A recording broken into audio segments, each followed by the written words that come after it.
ఇప్పుడు మన ముందు సోదరిమణి కవిత గారు, ఇంతకుముందు పార్లమెంట్ సభ్యులు, ప్రస్తుతము ఎమ్మెల్సీ, మీరంతా వేదిక దిగండి దయచేసి. అందరూ కొంచెం వేదిక దిగండి అందరూ. రాజేశం గౌడ్ గారు మాజీ మంత్రివర్యులు, వారికి స్వాగతం. కవిత గారిని మాట్లాడాల్సిందిగా కోరుతున్నాం.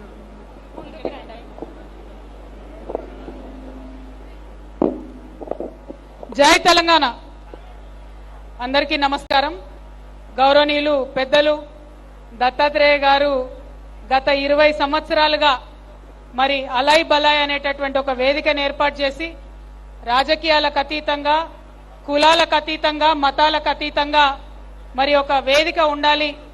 పండగ అంటేనే 10 మంది కలవడం, పండగ అంటేనే 10 మందితోని ఆనందాన్ని పంచుకోవడం. కాబట్టి ఇటువంటి ఒక వేదిక ఉండాలి, తెలంగాణ సంస్కృతి ప్రతిబింబించే విధంగా ఉండాలని వారు చేసినటువంటి ప్రయత్నం మరి 20 సంవత్సరాలు అవుతోంది.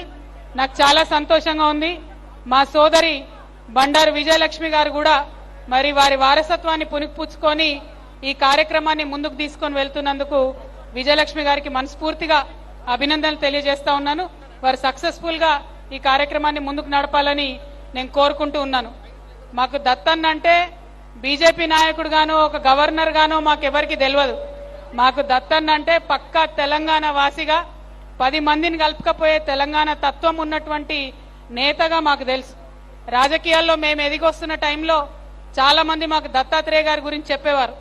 ఎవరు పోయినా సరే మాట్లాడి వాళ్ళ సమస్య తీరే విధంగా వాళ్ళకు ఒక ఉత్తరం ఇచ్చి ఆఫీసర్కి ఫోన్ చేసి చెప్తాడు దత్తాత్రేయ గారు, మీరు కూడా అట్లా ఉండాలని మాకు చాలా మంది చెప్పినారు. మరి అట్లాంటి దత్తాత్రేయ గారి ఆధ్వర్యంలో జరుగుతున్న కార్యక్రమంలో పాల్పంచుకోవడం అన్నది చాలా సంతోషం.